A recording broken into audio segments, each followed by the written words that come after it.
네, 반갑습니다. 오늘은 그 아름다운 이름을 짊어진 교회라는 제목으로 말씀을 나누려고 합니다.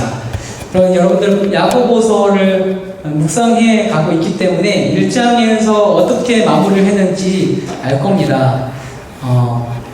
바로 위에 1장 27절을 보면 1장을 마무리하면서 야고보가 이런 이야기를 하죠. 하나님 앞에서 정결하고 더러움이 없는 경건은 어떤 것이냐면 고아와 과부를 환난 중에 돕는 것, 그것이 하나님 앞에서의 더러움 없는 경건이다 라고 이야기합니다. 마땅히 소외된 이웃을 사랑하고 섬기라고 가르칩니다.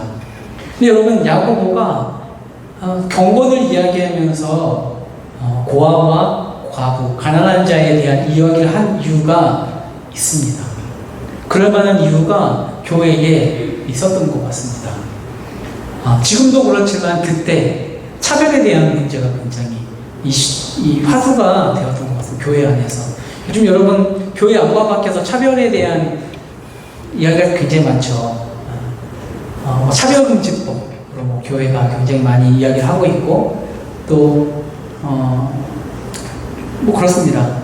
근데 여러분 차별금지법 내용을 보면 사실은 우리가 반대하는 것들을 빼고 나이, 국적, 또 뭐가 있을까요? 학력, 지역, 이런 걸로 차별하지 말라라는, 사실은 그 동기는 굉장히 선한 뜻이 있습니다. 근데 그 안에 몇 가지 우리를 좀 실망시키는 내용들이 있기 때문에.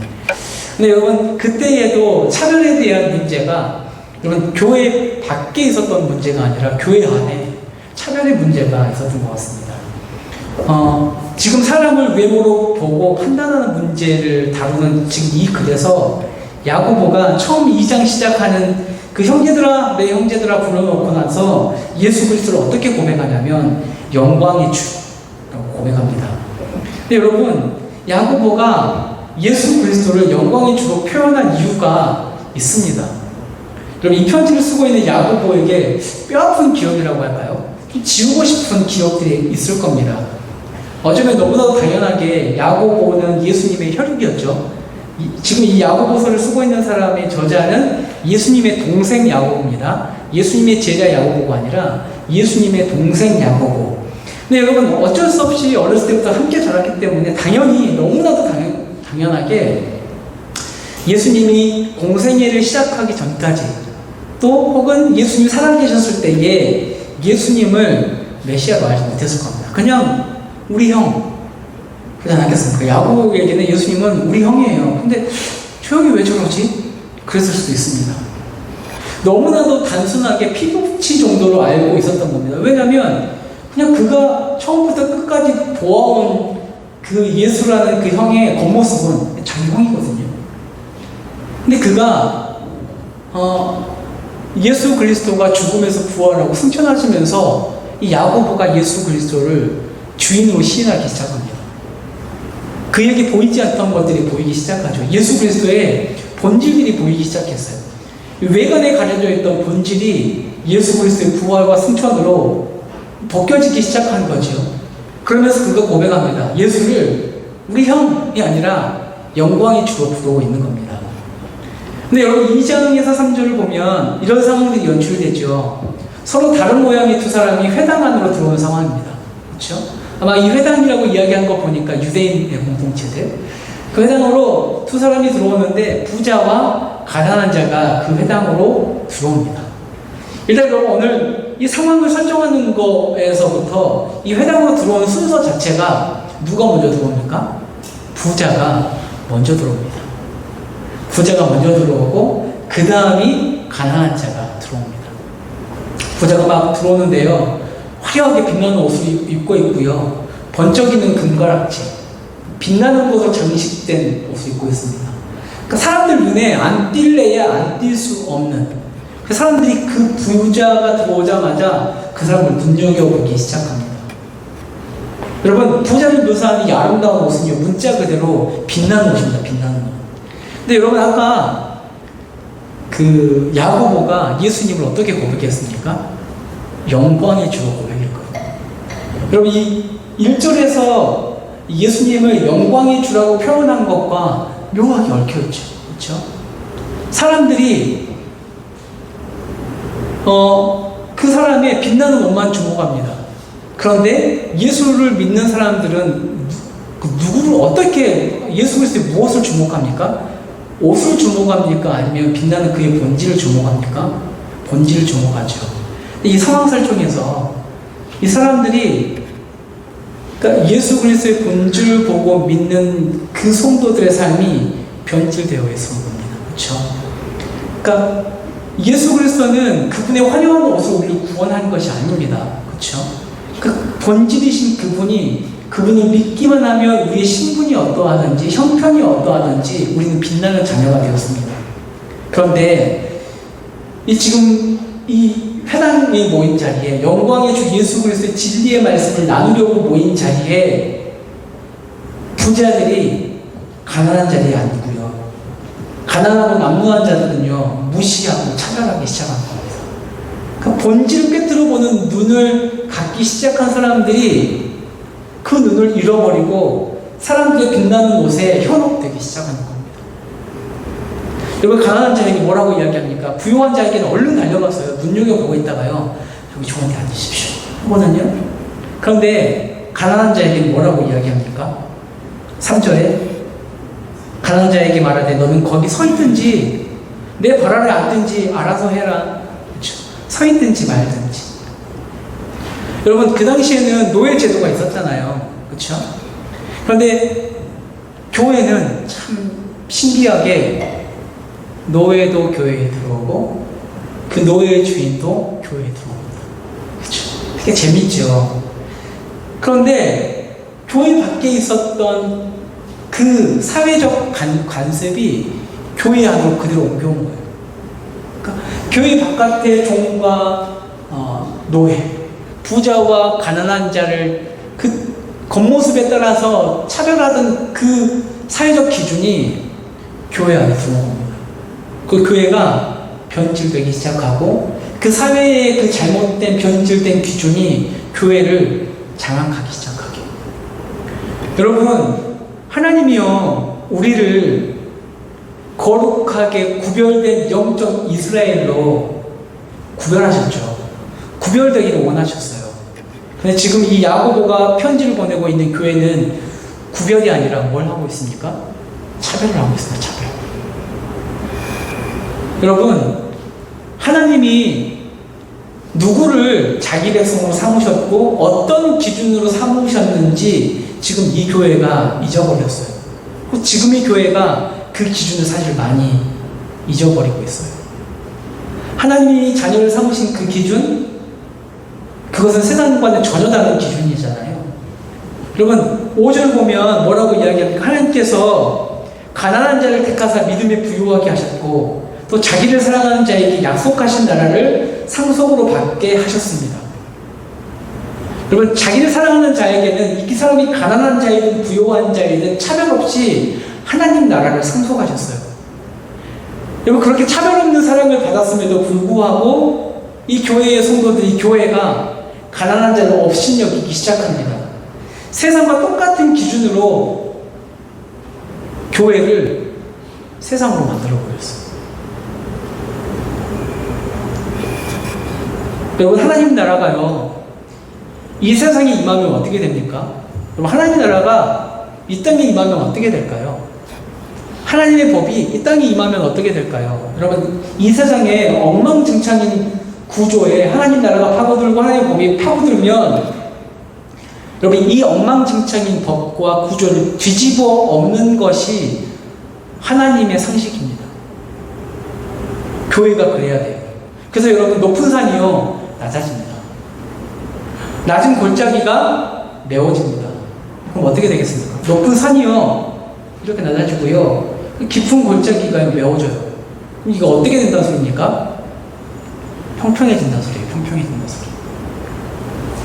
하나님의 나라가 임하면 높은 자들은 낮아지고 낮은 자들은 높아지면서 너나 할 것 없이 예수 그리스도 안에서 동등한 하나가 되는 곳, 그곳이 하나님의 나라가 임한 곳입니다. 그곳이 교회여야 합니다. 근데 여러분 교회에 여전히 세상의 높은 산과 낮은 골짜기가 있더란 말이죠. 교회가 여전히 여러분, 오히려 높은 산을 더 높게 만들어주고요. 낮은 골짜기를 더 깊숙하게 만들어버려요. 나도 모르게 좋은 옷을 입고 있는 성도에게 굽신거리더란 말이죠. 그리고 오늘 이렇게 잠깐 이렇게 봤는데 교회 앞에 못 보던 벤츠 굉장히 빛나는 막 세단이 있는 거예요. 눈이 막 가요. 저가 누구 차일까? 그런데 내가 그 차에 이렇게 눈이 뺏겼을 때, 시선이 뺏겼을 때에 아마도 내 옆에 지나가는 그보다 못한 사람들에게 제가 눈을 주지 못했을 겁니다. 교회가 그래요. 제가 그래요. 여러분, 교회에 삐까뻔쩍하게 벤츠를 타고 온 성도들은 너무 반갑게 인사를 해주고 싶은데 딱 보기만 하면 너무 가난하고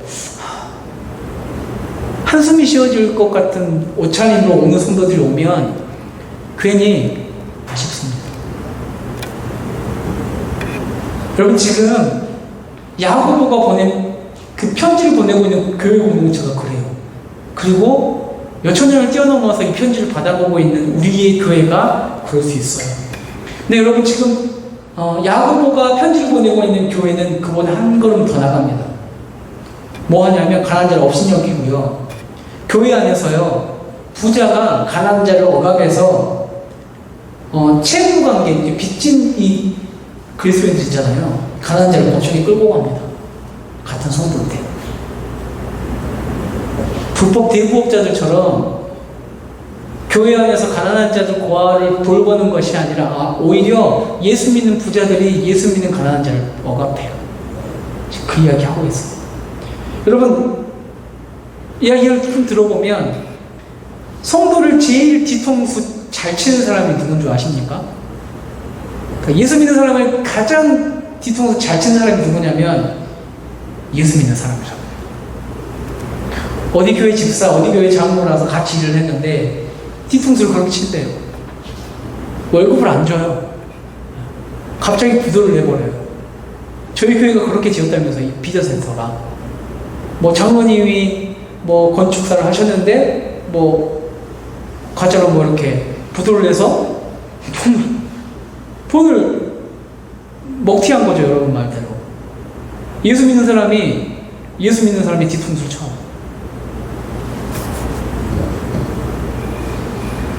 여러분, 교회는요, 반드시 어떠해야 하냐면 새로워져야 해요. 세상보다 새로워져야 해요. 근데 여러분, 세상이 말하는 자극적인 것으로 새로워져야 된다는 말이 아니에요. 성도와 성도와의 관계가 세상과는 다른 관계로 새롭게 되어야 합니다. 여러분, 오랜 세월 동안 신실하게 살아온 가난한 성도보다요, 얼마 되지 않았는데 헌금을 막 1,000만, 100만 원씩 하는 부자인 성도에게 존경과 섬김의 자리를 선뜻 내어주는 교회는 절대 세상의 희망이 될 수 없습니다. 여러분, 그 반대의 경우도 마찬가지예요. 가난하기 때문에 모든 것이 옳다는 게 아닙니다. 부유하기 때문에 모든 것이 그런 이야기가 아닙니다. 물질의 여부를 따라서 기울어서는 안 된다는 겁니다. 여러분, 부자인 성도에게 선뜻 자리를 내어주는 교회는요, 어쩌면 그 사람이 낸 헌금으로 높은 건물을 신축하고 성장할지 모릅니다. 그런데 그렇게 가난한 자를 내어놓고 그렇게 성장한 교회는 7절에 보면 하나님의 그 아름다운 이름을 비방하는 것과 같습니다. 여러분, 교회가 그렇게 커져갈수록 하나님의 아름다운 이름을 비난하는 그 소리는 더 커져갑니다. 여러분, 그렇게 성장해봤자 오히려 우리는 그분에게 수치를 더할 뿐입니다. 우리 하나님은 어떤 분이냐면요, 자기 이름을 진짜 아끼셔요. 아주 그냥 너무 아끼셔요. 세상 가운데서 그 누구보다 그 이름이 높아지기를 원하시거든요. 그래서 다윗이 이렇게 기도합니다. 자기 이름을 위하여 의의 길로 인도하시며. 그러니까 우리는 의의 길로 인도하시는 이유가 뭐냐면 자기 이름을 위해서입니다. 여러분 주기도문에서 어떻게 이야기합니까? 하늘에 계신 우리 아버지여 이름이 거룩히 여김을 받으시오며. 하나님은 수치당하는 거 싫어하셔요. 그 이름이 수치당하는 거. 여러분 세상 사람들은 당연히 예수 하나님의 이름을 비난할 겁니다. 욕할 겁니다.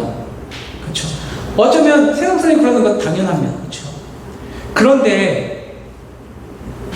내가 사랑하는 교회 때문에 하나님의 그 아름다운 이름이 수치를 당할 때에 하나님의 마음은 어떻겠습니까? 나 지금 이 교회를 세운 이유가 우리 모복교회 청년대학교를 세운 이유가 박영주라는 성도를 세운 이유가 하나님의 그 아름다운 이름을 위해서 세웠는데 내가 믿고 세운 내 피로 갖추고 세운 이 교회 때문에 내가 수치를 당한단 말이에요.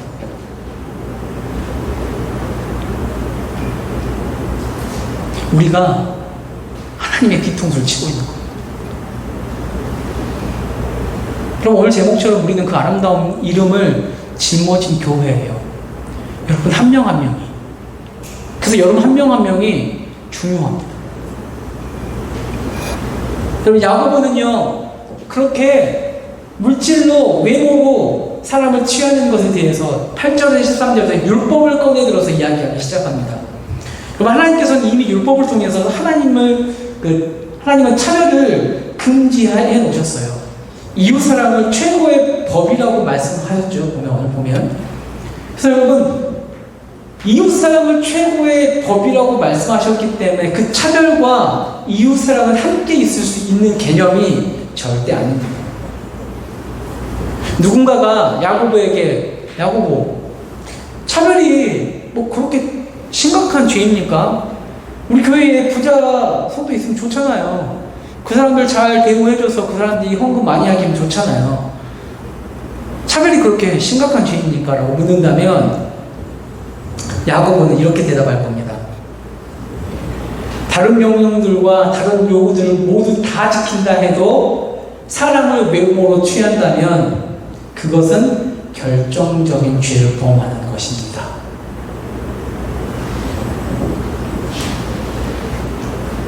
여러분 간음하지 말라 간음하지 않았습니다. 살인하지 말라 살인하지 않았습니다. 그런데 최고의 법인 이웃을 사랑하라는 법을 어겼습니다. 다 어긴 겁니다. 내가 다 지켰어도 다른 것을 지키지 않는다면 나는 그 법을 지키지 않은 겁니다. 차별하는 것도 마찬가지입니다. 여러분 외모로 사람을 대하는 것, 내가 생각하고 있는 편견으로 사람을 대하는 것. 여러분 외모로 사람을 취한다는 게 사실 그거 아니겠습니까? 내 머리에 저 사람이 가지고 있는 외모로 내 머리가 가지고 있는 편견을 가지고 저 사람 평가해서 내가 골라담는 것 아니겠습니까? 외모로 취한다는 건. 그러니까 우리 안에 있는 편견도 사실은 외모와 어떤 같은 단어이지 않을까 싶습니다. 그래서 여러분 우리 안에 차별을 없애기 위해서는 우리 안에 편견을 없애는 게 참 중요한 것 같아요. 여러분 외모로 사람을 대하고 차별하는 태도는요 오늘 본문을 보면 어떻습니까? 하나님의 공의를 외면하는 것이라고 이야기합니다. 여러분 하나님 나라의 가장 핵심적인 요구사항을 어기는 것이라고 이야기해요. 하나님의 나라는 가장 기본적으로 사랑으로 세워졌어요. 사랑하기 때문에 우리를 구원하셨어요. 여러분 11절 보면 간음하는 것, 사랑하는 것, 살인하는 것과 차별하는 것을 동일선상에 놓아요. 우리는 그렇게까지 생각하지 않았는데 간음하는 것과 살인하는 것과 똑같다고 이야기합니다. 여러분 하나님 나라는 은혜의 나라예요.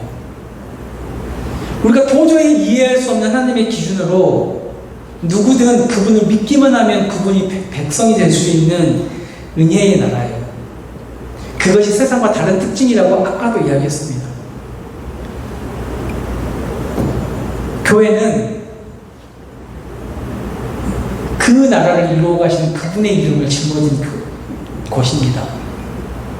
세상은요 자의적으로 이기적으로 탐욕적으로 차별해서 사람을 고르고 그러다 보면 사람을 다치게 하는 것을 너무 쉽게 생각합니다.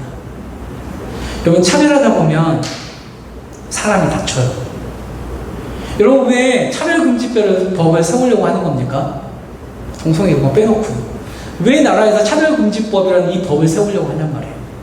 그냥 나 너랑 안 놀래.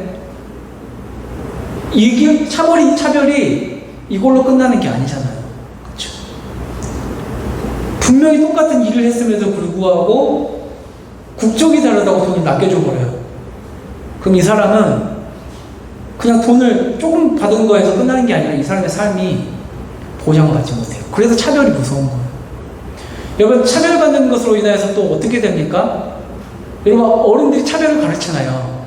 야, 저기 주공아파트라고 하나요? 이렇게 나라에서 하나? 뭐 그런 뉴스 나오잖아요. 되게 좋은 아파트에 사는 애들한테 부모들이 그런다잖아요. 저기 아파트에 사는 애들하고 놀지 말아라.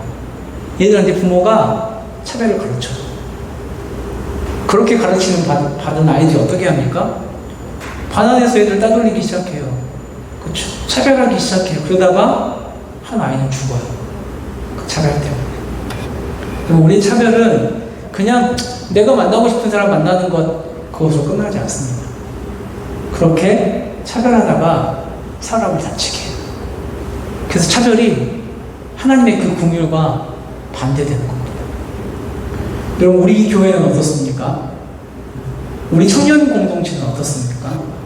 그리고 세상에 나갔을 때에 그 아름다운 이름을 짊어지고 있는 여러분들의 삶은 어떻습니까? 여러분, 세상과 똑같은 기준으로 사람을 대하고 있다면 우리는 모든 율법을 어기는 그 무서운 죄에서 돌아서야 할 때입니다. 여러분, 기억하셔야 됩니다. 하나님은 우리를 거룩한 백성으로 구별하셨지 차별하시지 않으셨습니다. 우리 구별하시는 하나님, 하지만 차별하시지 않는 하나님, 그 하나님을 기억하면서 이번 한 주를 잘 살아가는 여러분들이 되기를, 그리고 여러분들에게 그 아름다운 이름이 짊어져 있음을 기억하는 한 주가 되기를 소망합니다. 기도하겠습니다. 하나님, 야고보서 말씀을 다시 묵상하면서 우리 안에 있는 우리가 너무나도 쉽게 넘겼던 차별들이 있지는 않았는지 우리를 돌아보게 하여 주시고, 우리 공동체를 돌아보게 하여 주시고, 또 내 개인 스스로의 내 삶의 태도와 마음을 돌아볼 수 있도록 인도하여 주십시오. 우리가 들어가기를 원하는 그 하나님의 나라는 구별된 나라이지 차별된 나라가 아님을 기억할 수 있도록, 하나님 우리를 구원하신 그 기준이 어떤 기준인지 다시 한번 묵상하고 그 하나님의 은혜의 기준을 따라가는 우리가 될 수 있도록